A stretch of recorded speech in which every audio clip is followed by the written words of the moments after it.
Hey everyone, welcome back. It's Elucid, and I am joined once again by Ravzia. Hello. So last time we had a very fortuitous or unfortuitous, depending on who you were, bump between Fallegra and Satis on top of Calem's capital. And this gives Calem possibly the fighting chance he needs to stick his little nose back in this game. We poured one out for Micklin as he got his capital taken. And we watched some of the other wars swing into action, like the Bogurus war against Satis, and then also the Lemurian Abyssian war, which looks like we've got more action here. Yeah, before we do anything else, though, is that Micklin's very last province being attacked by independents? Oh, is that really? All the way at the end? Oh, Oh, he PD dumped it. That's so funny. yeah. If he lost the game from this, that would be very funny. He gets killed by independence. That would have been so rich. But it didn't happen. Micklin weeps for its fallen priests, and the souls lost in the valiant defense of their home. The last survivors thank the kind kingdoms of Agartha and Joman for providing succor and safety for their former compatriots against the vile vampire threat. A Pyrrhic victory for Ulm, many lives were given to defeat Micklin. Their army stretched thin and still unable to take a holdout province. Lands close to Ulmish Cap remain independent. The vampire thirst, strike now before it's too late. Okay. So he's telling Ulm's neighbors to attack Right. it. But Ulm's neighbors are all busy fighting other people. Right. Who's this? I guess this was given to Ulm. Message from Abyssian. I know strategically this war with Lemuria is ill-considered. I should peace out and join a 2v1 against Satis or something, but I prefer an honorable 1v1, and I'm curious to see if I can actually beat the ghosts. Plus, my neighbors are happy to leave me alone as long as I'm fighting them. That is true. Nobody wants to stop somebody from doing God's work of killing Lemuria. I'm at the point where I feel I need to take risks to try to make progress. So on to the cap I go. All right. This is going to be an exciting turn. We'll come back and do some of these other ones. We got a message from Bogurus, Patala, and Fallegra. But let's look at the battle in Lemuria here. The god is not there.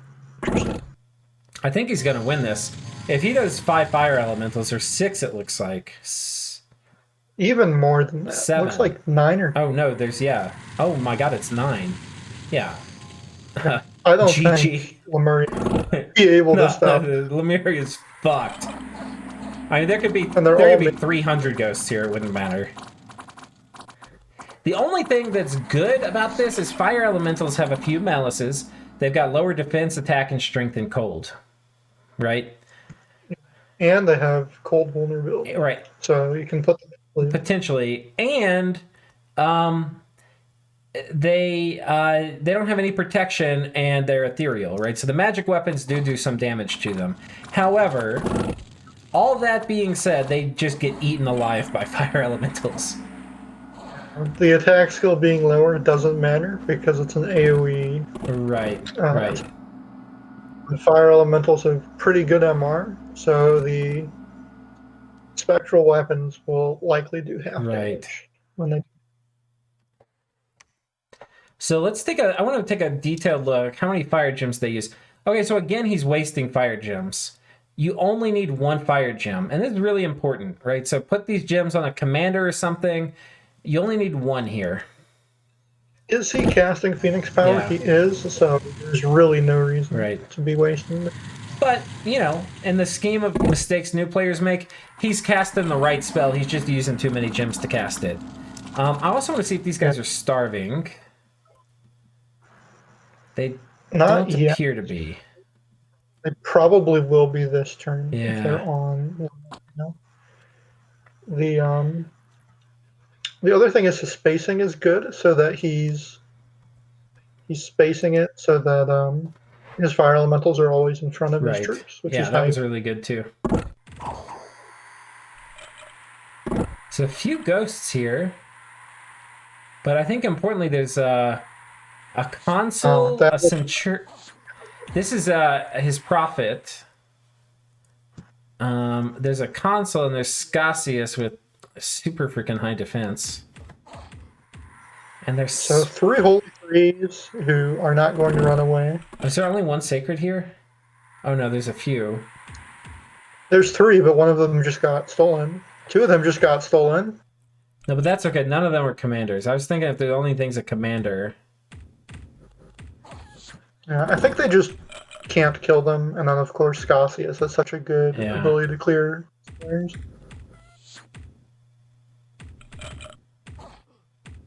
Yep. They're gonna fatigue out. They're not gonna be able to hit. The Furor routes him. Scasius is killing like 2 or 3 around. Yep, that'll do it. Furora's fatigue. You know, if he had 1 fire elemental, it might have made the difference there. Yeah, if the fire elemental gets a hit off when they're all in the same square. Yeah. It's not this is a very bold raid. It seems like he noticed that there was 0 PD last turn, and he thought that there would be 0 PD this turn. He was wrong. Didn't bless himself. He was too busy animating skeletons. The Furor still helped. No, he's blessed. Okay. But, yeah.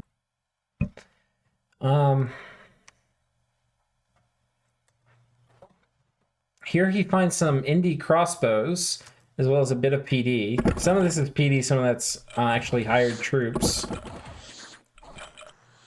He's got raised skeleton, which is enough. Yep, enchantment 3, good enough.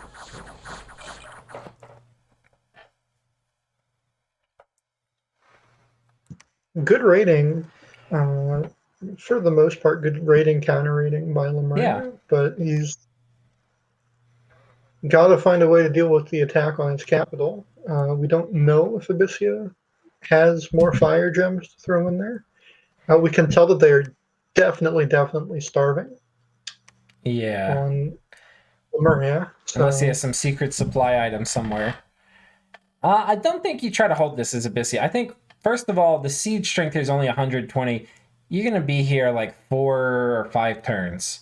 Because especially if he gets more ghosts inside, who knows how many are inside. But yeah, I would say probably 5 turns. And like you get these guys on, you're going to be starving even more. And then you've got to keep enough stuff. I would sacrifice dudes to gym bait and get the fire elementals out of here. And then it's like, oh, fuck. We got to sit on this for like 5 turns eating gym baits, and then we're going to have to fight a pile of ghosts. Yuck. Yeah. If he doesn't have fire gems, like 1 console is suddenly a huge threat simply because you're on top of starvation routes you super duper fast. And honestly, this is where having fire in a jar is really good, because you then don't have to worry about it. You just have 6 guys with fire in a jar, which is only like 30 fire gems, and they're going to make 6 fire elementals every fight. So, well, yeah, do it, and they're all fire too, so you don't need 2 gems. Right. And fire in a jar also gives you cold resistance, which if you're fighting Lemuria is also super nice. So it's a double win. Yeah, if you're talking to all of your neighbors about how you're fighting Lemuria, this would also be the time to start considering if you can buy supply. People should give you supply items. If you're fighting Lemuria and you need supply items, if you were doing it, Rob, and you said, hey, would you mind donating me 1 supply item? I would say, of course. Sweet child who's fighting Lemuria for me. I wouldn't ask you to pay for them. I don't see a way for him to take Lemuria's capital in the short term without some way to solve the starvation issue. I mean, he could. Right? You need and the thing is, if you get severely starved, you're going to be fighting an enemy candle, so that's -1 morale, right? You probably don't have super great leadership on your troops. This guy's 80. Okay, so you get +1 for that. But then you're going to be taking the big starvation morale penalty, maybe some hit point loss, which is going to also hurt with route checks. And then you're going to be fighting into fear auras. And that's where things go real bad real fast. So yeah, there's no way. There's no way to kill consuls with their infantry. what they could do is if they had like fires in a jar or they had more fire gems and the infantry is just there as sacrificial siege chaff that's going to disease and die, you're going to do all the killing with fire elementals. You could bet on that. Yeah, that's about the only opportunity. Right. He has to have enough fire gems coming in to ensure that he can make fire elementals every turn. Right. Up to including when the walls are cracked on Lemuria. Right. So that's hard to do. That's probably the best bet in the short term. And there are, we know Lemuria's got its queen. She would be, you might be able to super combatant her out, but you can, one of the things Lemuria can do, one of the things I like the idea of doing is having a non-undead super combatant for your god. And that guy will just easily take on fire elementals and dust casters. And then it's like, okay, you want to kill Lemuria early, but you have to kill everything they already have and that guy. It's tough. Yeah, like a defender titan that can cast all vapors or something too. Yeah. Actually, what turn? We're on turn 23. I'll come right back. I'll just show you. I think I've got some of them. Yeah, I've also heard if there's an Atlantis or something in the game and you're really worried about it, take heat. Rob, have you ever seen anybody with this many pretenders? Not that many in MA and EA. In LA, I have that many because I've moved a lot of my pretenders out of my Dominions folder because I noticed it was lagging my game. Oh, that's funny. I have like probably 2 or 3 pages of just Joman pretenders. This guy's pretty solid. Hardskin, Reforming Flesh, Blood Vengeance. Yeah, that'll do it. And obviously a very good super combatant chassis. And he can assassinate too, which is hilarious. Right. These guys are also pretty sick. Reforming Flesh, Regeneration, and MR. So you get that glorious 20% regen. Yeah, pretty good. And you have 3 Titans that I believe these are awake too. So yes, they are going to be awake when they're in the same province. That's a lot of high level death mages too. So good research because it's a trinity. Yeah. A lot of benefits of that one. You don't get the Luck 3, which Luck 3 is Lemuria in the late ages, really nice, but it's going to be really fucking hard to kill this Lemuria early. So anyway, trade-offs. Those are just some of the ideas, but we're on 23. A little too late for the Lemuria. Right. Unfortunately. But I think they still have a decent shot of winning this war anyway. Yeah. So. I mean, Abyssian's in a real hard spot right now. I love his vigor for trying this, but it looks very risky. Bold plan, but we're not sure it's going to work out today. Do we have a message from Ulm? We don't. Ulm, so he's positioned to go on top of this province with all he's got. He's got, and he's going to fuck it up. Like this. Oh, no. Yeah, there's no way. But he didn't dare try it this turn. He probably didn't have anything in range. But 23 woodsmen, 23 PD worth of woodsmen versus heavy cav sacreds. Yeah. Agartha looks like they might be eyeing Miquelin's cap, too. This is an interesting thing. We've said that Agartha might be going for things before. I don't want to get my hopes up if it turns out not to be anything, you know? I mean, this looks aggressive as hell, but we'll see. It's true. Very strong local PD. Yeah. Huh? Well, it is official, though. Ulm is the first player with 2 capitals. That's right. And he was struggling. He wasn't the most struggling out of expansion, but he was on the lower end. So, yeah, they're in a good position now. They're putting up another fort, so they're going to fill out their infrastructure. 4 forts isn't amazing by any means, but it's certainly not bad. And having Mhm. 2 caps is going to be an income boost, so they're in a good spot. And they could potentially go for one of these thrones pretty soon. I think either one would be nice. This would be really good on the heavy cav, and then Ulm would love access to water 3. Yeah, I always forget how strong that is on, especially if you're already going for stats on something. Just imagine some vans with like 6 defense, and then they just get 3 more for free. Yeah. Still kill them with crossbows. But yeah, no, you're correct. Okay, let's come over to Fallegra. I believe we have a message from them. Indeed we do. Well, that didn't go as planned. Me and Satis had a deal where Satis would move off the fort and I would go in on it, due to me having higher siege strength. I think that some orders were messed up, though, because that shredded both of our armies. Yeah, well, that's about as nicely as you could say it. I would have started that message off with the curse word. I'm not sure which one I would use if I were Fallegra, but it would be colorful. I would even be looking at Satis with suspicion, like, really? You had all of that on the capital and you just decided to fight me? Oh, I misclicked. I don't know about that one, but It fucked him up. If Satis like came out ahead in that, but clearly it was not a good idea. It was worse for Satis than for Fallegra. True. It was pretty. I think the only person it was good for there was Caleb. And, Satis subbed out. So clearly this didn't go according to plan. Let's see what happens in Calum, though. Ooh, Calum rides out. And Fallegra has not retreated. Fallegra said, fuck it, we're reinforcing. Indeed, including with light cavalry, which is an interesting choice to make. So we've got a bunch of Raptorian warriors. Do they have mage support? It looks like no. I would just say, because I subbed into this position for like one turn just to change the password, but I looked at the turn. They don't have any research. There's nothing for the mages to do. Yeah, it's hard to with the kind of mages that Calum has, where you have all these low-level air, death, fire, water mages. If you don't have the research to spend gems on your early game spells, it's really hard to figure out what to do. Right. And a lot of times you need to have like Conjuration 3 plus something else, right? Because you need to spend a gem to do Earth Power, and then you need to spend a gem to do your other spell. Yeah.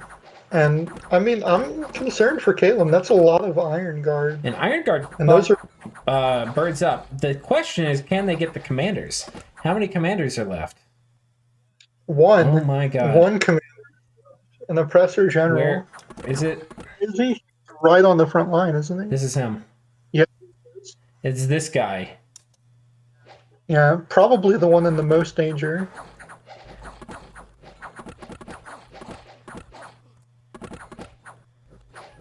The birds are retreating.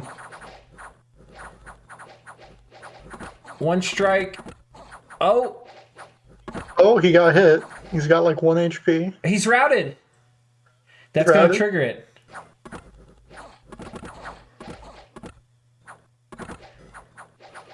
They're waiting for the end of the turn. They have to be routed, right? They're routed. They're routed. Yep, there you go. Funny thing about Iron Guards. What happens when they rout? They're not allowed to run away. Why is that? If you read the lore, they have special slave collars, and so that they won't rout, they might end up dying if they try and run away. Ah, well, that's weird. So you see the normally you would have like a mindless tag or something.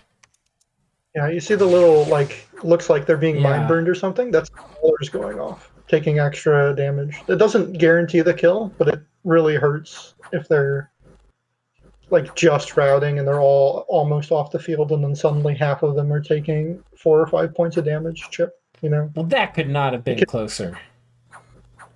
Yeah, Caleb got very lucky there. I almost want to say it shouldn't have worked, but it did. So good on them. They have all of their forts, I guess, now. That is amazing. How many troops does he even have left? Well, we're going to find out in a minute.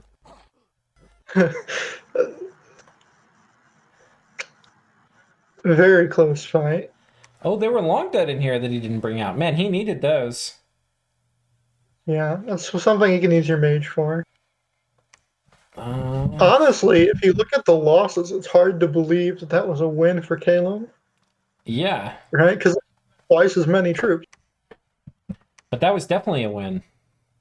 And Patala Yeah. lost their nerve. They didn't jump on this fort. And I mean, if you're in the Caleb position now and you're looking, you have three Satis provinces that you are pretty sure will not be reinforced. Right, So it's possible you can start hooking up your land, getting a little bit more income. right. Maybe you can get Fallegra to peace out with you, too. I mean, he's got... I don't think Fallegra has enough. I don't think this is enough to cap Caleb now, because Caleb's going to start having research for his mage core. The reason they haven't been fighting is because they've been researching. Yeah, and if you're in the Flegger position and you just lose that fight, you're now looking at a giant pile of long dead. Maybe they were made this turn, maybe not. You know, he hasn't used any of his mages yet. All three of the forts can reinforce the capital, and he can PD dump it this turn. It's a really risky proposition trying to get back onto Caleb's cap. I mean, Caleb's got a way they could peace out with Fallegra and then go against Satis and take this stuff. That's what I would try to do. And then after that, they're a free agent. They could go after Bandar Log. They could do what they should have done all game and kill Lemuria with Abyssian. Maybe they'll even get land from neighbors if they go after Lemurian. For Fallegra, it's too late to go Vulture Satis. They don't have anything yeah, there. well, I think Vulturing Satis would actually be attacking Ulm.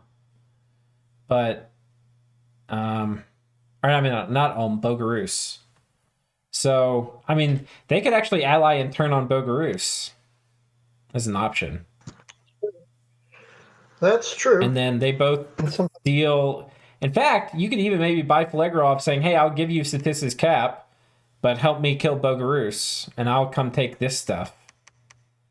But actually, Bogurus helped Satis, though, by backstabbing Caleb. I mean, they helped Caleb by backstabbing Satis, so Caleb might not want to organize that. It's going to be tricky. Most of the decision making, I think, is on the Flegro player and what they do.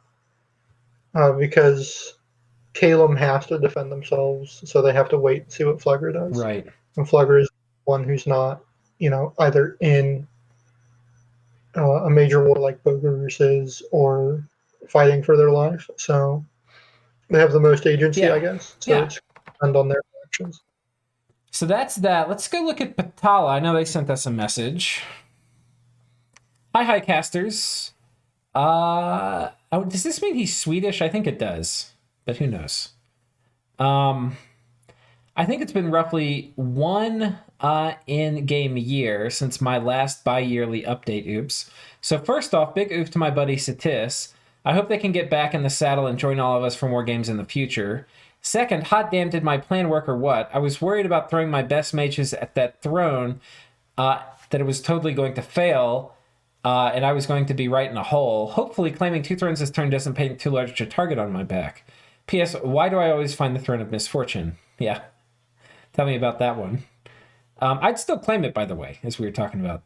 Third, next on the chopping block is Bogurus. I'm hesitant about diving into another war I orchestrated, doubly so since the Bogurus player seems to have come back.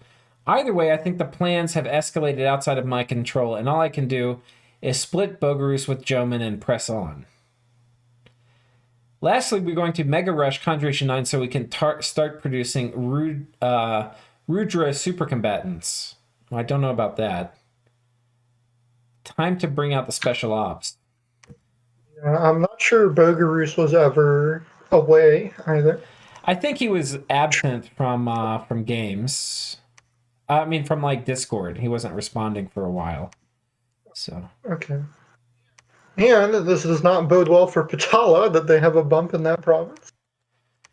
And Patala attacks them here with Indies, with Mercs, and just fails. Yeah. So probably not a great start to the war. Yeah, certainly some interesting. Well, he didn't lose much, I guess, would be the Yeah. upside. This is a kind of interesting bump. Oh, air elementals. Oh, air elementals fuck up Hoburgs. Yes, they do. And Vady, it's like the only thing that really beats up Vady. Yeah. But Vetiham can still do body ethereal, but yeah.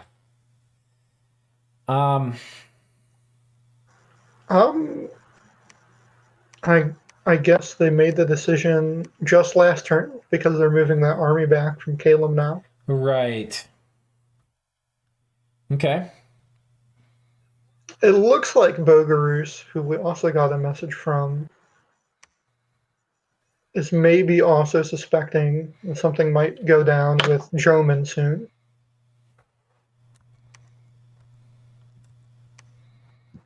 And oh, they were taking the trolls out. So yeah, they got patrolled out by these guys. It'll be interesting to see what Joman brings. I think troop wise, there's an Earth Serpent here. We missed something. Oh no, we didn't. I can misremembering something. Like these Ashigara will get fucked up by point buffed Maliad Rosina. But you know, they Bogurus, I mean not Bogurus, Joman can do foul vapors, they can do like I think with the mage support Joman should win. But if it's just garbage, I think Bogurus might win. Even with just Earth Meld, I think enough pointy sticks will kill Heavy Cav. Yeah. The Bogers had a very busy turn. We should maybe read their message real quick. Hey, I just want to bring some stuff I've noticed about the improved casting AI mod to your attention. Okay, you can send me a DM in Discord, dude. You don't need to do it through this. As I've seen it involved in both this game and some outside testing I've done, I can't seem to research Communion Master or Communion Slave, as the research will make my Astral 2 mages cast Horror Mark instead of Body Ethereal Luck Cheat Fate after their orders have been completed. Yeah, that's by design. Basically, I mean, we could look at deprioritizing Horror Mark or something, but yeah, the goal is that if you have nothing else that they can cast, they will cast point buffs, but otherwise they'll cast other spells, which include Horror Mark. But we could potentially deprioritize Horror Mark, I'm not sure. I've also noticed that Cheat Fate is set to never cast off script, which I believe is the cause of my mages running into melee after combat after they run out of targets for Body Ethereal and Luck. So it's interesting because some people don't love improved casting AI if they really lean heavily on point buffs. And it seems that like I've never seen a player lean more heavily on point buffs than Bogurus. But I think the solution for you, buddy, is research Mind Burn. Like if your goal is to sit there, I think you just spam out Mind Burn while you've got your guys on Guard Commander. I don't think you want to sit there and point buff them to forever. But for similar reasons, I'm unable to research communion spells. It seems that if I research evocation, they will cast astral evocations level 1 spell when the script is completed, even when set to advance and cast. Are only present. Yeah. Okay. Yeah. So, I mean, this is the goal of the mod, though, is to make it so that most of the buffs you need to cast during the first 5 turns. And after that, mages, because the thing is, those buffs are horrible in assassination battles. And the astral guys buffing their drinking buddies in the back row rather than casting Soul Slay is horrible. So, I don't know. It would be nice if there were a way to like let you pick what you wanted to do rather than for me to just set it in the mod. But because I can only do one thing, this is the best solution we've got to make the mages behave properly. You never everybody happy either. There's always going to be somebody. You know, I mean, the thing is, you have to imagine you have mages with people on Guard Commander because you don't want them to get sniped by flyers, but you want them to cast Soul Slay off script. But they sit there buffing every single astral buff on all of their buddies. You know? Yeah, they cast and then a bunch of crossbows come through and then they cast Cheat Fate. Right. Like it doesn't. So, you know, there's not a right answer. I think the best thing would be if there was some way to integrate that into like the Dominion's UI, where you got to pick. But anyway, interesting thoughts. It's funny, though. His strategy probably would work better, I guess, if he didn't have it on. But I think it would actually be better if he had Mind Burn, and he gets the initial buffs painted on his dudes, and then he just casts Mind Burn. It also depends which nation you are, because different nations have higher priority on different spells just because they have access to them. Like, if you have, I don't know, Gath, who has Nature Astral Mages, they're going to be casting Panic off script a lot. And people don't like that. I just saw somebody complaining about that earlier today. They were upset that their Soulslay Communion... Yeah, Panic has been nerfed a lot in terms of its priority and improved casting AI. It still gets cast on occasion, but it's been heavily nerfed. Yeah, I've seen everybody who's attempted a casting AI thing go in and they take stuff like Panic and they're like, maybe Panic or Decay should not be number one priority. Well, I think that's fair. Panic is situationally good. Decay is almost always bad. I saw somebody was testing for Bosmos against some of the new dragon pretenders, and one of them was an undead dragon, right? You remember that one? They took a bunch of Death 1 mages, and they put them on Advance and Cast. They didn't do Dust to Dust, they did Decay. They did Decay. Smart one. Okay, so let's look at the map. So Bogurus has said, fuck it, we're getting off the fort, we're YOLOing in, and we're moving on the capital. Here's the thing. The white mage is here. This is moving range of the capital for a white mage. So he could potentially have Foul Vapors on his cap if Bogurus is indeed coming in to attack. I don't think Bogurus can succeed here. Especially with his strategy of letting shit come at him. Foul Vapors will fuck that up. Can we check Satis's cap one more time? What is the... Do they have a shade that they profited on there? A black servant, yeah. He's been making these Tomb Chariots, so... That's good. Good for him. Hoi. But it is 3 more provinces that he doesn't have all in his cap circle. So if Bogurus' primary goal is, I want to win the war as hard and as quick as possible, one of the ways you can do that is, especially if you don't think there's a lot in a particular fort, you ignore it, you control more land, and then you go back and you siege it out later. And you get the benefit of that land while still controlling I don't the know fort. what moves he makes now. I mean, I guess he could raid out here, but then he starts getting things separated, won't be able to trace income. A little bit boxed in the corner. And that's 4 mages, right? That's a pretty sizable investment, which is the downside to this, is that... I think the thing is that at a high level... He just doesn't have that much shit over here, right? Like, the idea of like, hey, I'm going to blow past this fort and come out, like, okay, fine, that was a cool move. You got 3 more provinces. But now it's like what do you do? Because there's so many losing moves because you don't have that much stuff. How many heavy cav is that? Is that 80? This one is 40. This one's 40 or 23, and then this one's 20. So it's 80 total. That's a pretty huge Malia Dragina stack. If it was on anything other than Guard Commander, that would probably flatten the Satis army pretty quick. But it's on Guard Commander, and it's not together. So you'd have to see... I mean, a line formation that gets buffed with Body Ethereal, and then these guys switch over to casting Mind Burn, while the Malia Dragina actually just run in, be a million times better versus Satis. Yeah. I mean, you're also not as vulnerable to Foul Vapors doing it that way. It's just, there's so many good things about doing it that way rather than this Guard Commander shenanigans. Even Poison Slingers are a serious issue if they get in range on when you have Guard Commander up, right? Let me respond to this message a different way. I'm trying to protect you from yourself with improved casting mod, right? This strategy you have, while it's hilarious and it's been one of the highlights of the game, is not a good strategy. That's the thing. Make those Malia Dragina attack, goddammit. So it's Satis is building up in their cap. They didn't try and counter raid or anything. I wouldn't necessarily have expected Bogurus to move off of the fort that quickly. Yeah. So I think best move if you're Satis, maybe keep your long dead here, move the god into foul vapor, and maybe a little bit more chaff, right? But like that's the play. Yeah. And just try to foul vapor this. You might also take most of the army and try to take this.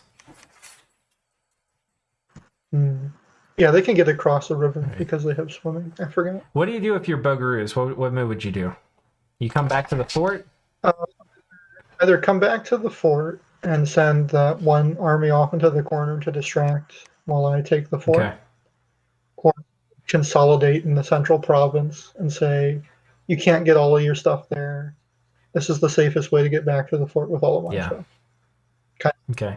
The other thing that we know that the player probably doesn't know is that Joman has agreed to attack Bogurus in conjunction with the monkeys. And his shit's all out of position.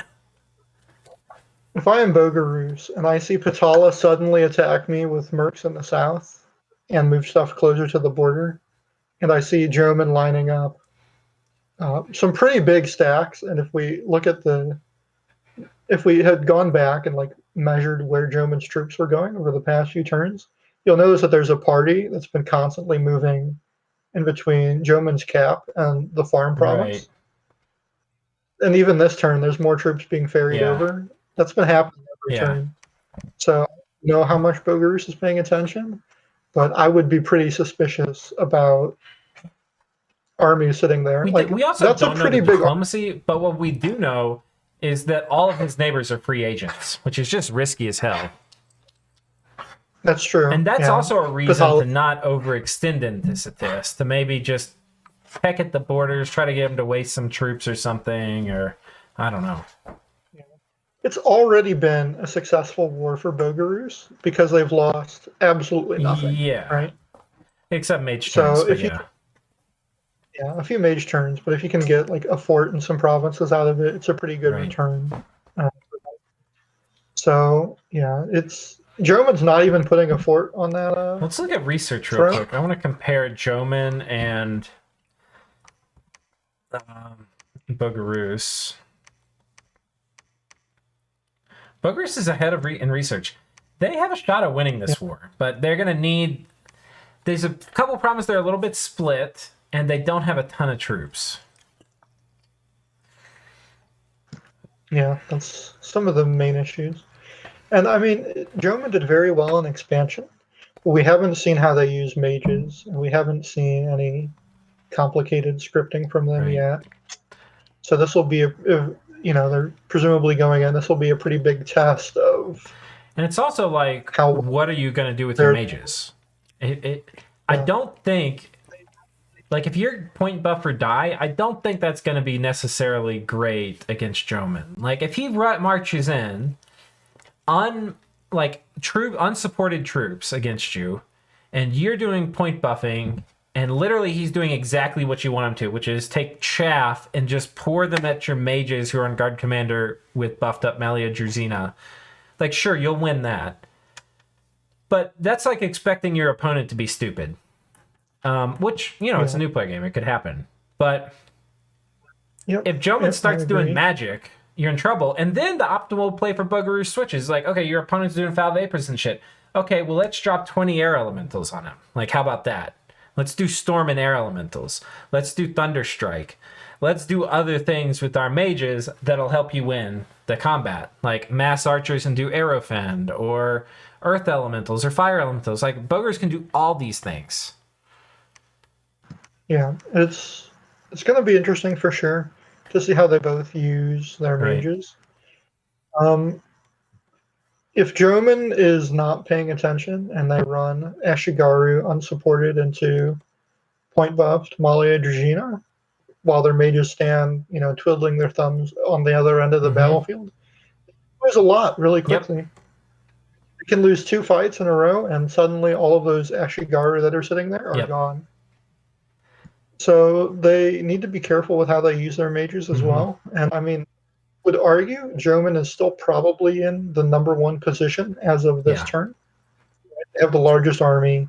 They're competitive in research. They have the most land and the most income. But if they don't leverage it relatively soon, other people are going to start pulling ahead. So this is going to be, I think, a pretty decisive war for rest of the game, honestly. And it's going to tell us a lot about the Jomon player, because so far he did great in expansion, right? But a lot of that was troop movement. We haven't seen a lot of mage stuff yet. He has Ryujin, he has mages, but we haven't seen how he's going to use them or how he thinks about them or what kind of research he has. So a lot's going to be revealed as this war starts.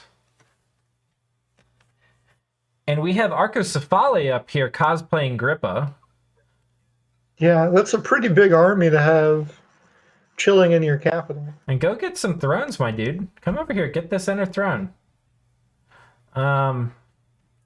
Are they moving towards Bogurus? You would expect them to have moved south already. They might. If they were going. Because they had troops in the capital last turn. They could have moved out this turn. Yeah, this is also one of the good things about having non-aggression packs, is you get a sense of what your neighbors are going to do. Like, if nobody forms non-aggression packs, you really have to be really careful about attacking anybody, because if all of your neighbors are free agents, you can't really move. And then you get into like a gridlock, because if everybody's like that, if everybody's a free agent, nobody wants to move. That's true. If everybody has a nap with everybody else, also nobody wants to move. Right. That's strange. Well, but I don't see that happen very much. But usually somebody borders Lemuria, and they're like, well, I can't nap Lemuria. So then they go to war. Right. Somebody else, wait, I have a weak neighbor. Right. Now I'll go to war with them. And then people But are like, weird. okay, let's 2v1 this guy or what have you. So Arca has such weird borders to me, because they have one fort, now two, but their forts don't secure very much for them. They have these giant open borders with like Patala, where there's not a single fort for either player, so you can raid so easily back and forth, and they're just not attacking each other. I don't know. It seems weird when I just look at the map. And it's like that. I mean, I don't think it's weird having a border with somebody if you're friendly with them. The weird thing is that they're not doing anything with their army. Like they're a free agent. They're not doing anything. You could split that army up into 5. You hear Patala's attacking Bogurus from Bogurus, and you're like, well, free land, I guess. Yeah. We'll have to see. I mean, there's a ton of moves you could do. You could attack Agartha and have an honorable 1v1. Wouldn't do that because he's number 1 in army size, but you could go mess with Fallegra. They're pretty big. They just lost a ton of shit on top of Calum. So I've heard interesting perspectives from people where they buy a troop, right? And their plan is for that troop to be dead within 15 turns. Yeah. Because they've used it somewhere.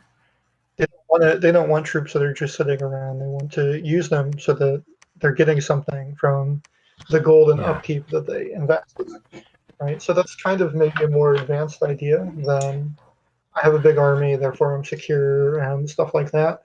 But yeah, I mean, I think I think in principle, like first principle, I think that's right. Like you buy armies to use them, right?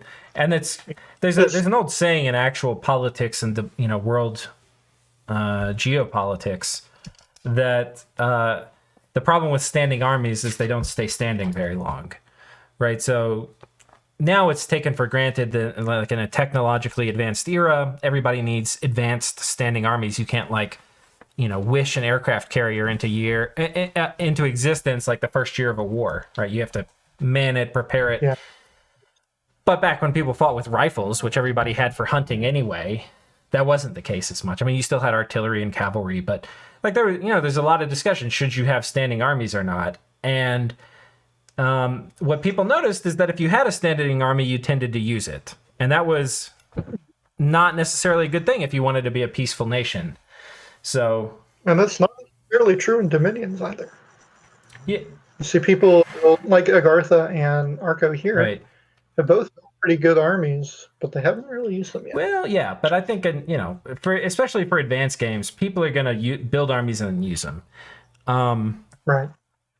Yep, and it's, to be fair, while we're critiquing here, it's a lot harder to spot a mistake when you don't see yourself losing anything by doing it. Right? When you make an army, it's hard to conceive that what you're really losing is the opportunity cost of that army if you haven't played for a while. And to be fair, the other thing I want to point out is there is an actual case where you do want to have an army, but you don't want to be using it. And that is when you're close to position 1. Like, if you've gotten far enough ahead, you need armies to project power so people don't want to come eat your shit, right? But if you went and attacked more, you would get coalitioned. You would warrant that. You would give cause for a coalition. So then you need armies to project power around land you've taken. That is not something Agartha or Arcacephali need. If we saw the Joman from this game expand like they did in a more experienced game, they would have needed larger armies on the border with Agartha and Mictlan, probably. So, yeah, it's an interesting topic. Okay. I think we're done with that column. The Joman column, he's massing to attack over here. We see almost nothing elsewhere. He's just got token stuff here with Agartha, because Agartha is a free agent, so this is a good use of armies. Put armies near where you have, where you need to project power, right? Free agent, he's a little worried. He's got some troops over here. Doesn't have much over here. Everything in this part of the world is over here looking at Bogurus. I'm also wondering if that is actually moving to the Bogurus front. This? No, the army by his southern fort. Oh. Or yeah, it could be. Just there from... It's a long way. It's got to go 1, 2, 3, 4 to get there. 4 to get here. Yeah. So. And the Joman mages, not in cold, but in heat, can move 2 provinces. Can the Ashigaru, though?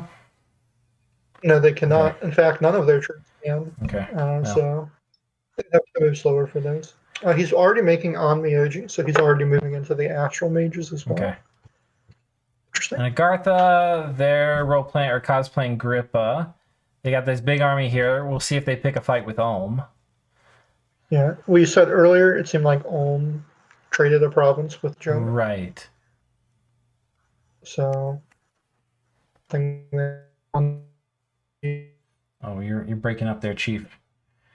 It's pretty quiet. Oh, sorry about that. On this column, not much is happening. And that brings us back to where we started, which was the battle for Lemuria. So, I think my closing thoughts are the game state's getting shaken up, and there's a lot of uncertainty. There's still a lot of free actors in this, or free agents, who can do what they want and continue to kind of flip-flop on diplomacy, what's happening. Calum has been given a second wind, and Satis and Bogurus looks like they're about to be in a real tough position. So I'd be really interested to see all the things surrounding Bogurus. But yeah, anything you want to add to that, Rav? Yeah, I mean, it's only getting more interesting as we go. We're getting more and more wars set up. It's interesting, actually, last thought. Patala seems to be trying to play puppet master behind the scenes here, because they admitted that they had set up the war against Calum. Right. And now they've set up a war against Bogurus, who backstabbed somebody attacking Calum. So they're kind of at the center of a lot of the action here. But they're not getting anything out of it. Like, I don't think... And yeah, he got a couple provinces from Calum. I mean, he didn't lose anything. The times I have tried to organize coalitions, a lot of times it's bit me in the ass. That's why my default style is figuring out what other people want to do and reacting to it, and or maybe working with them. But I don't. Every time I try to play puppet master and get people to do what I want them to do, usually bites me in the ass. I'm just gonna say. Yeah. To be fair, he's admitted as much that he doesn't really have any control over what Joman's doing, so he's just going along with the war since he knows that they're going in. Okay. All right, well, this was fun, Razia. Thanks for joining me today. Thank you for having me. And viewers, as always, thank you for watching. Take care.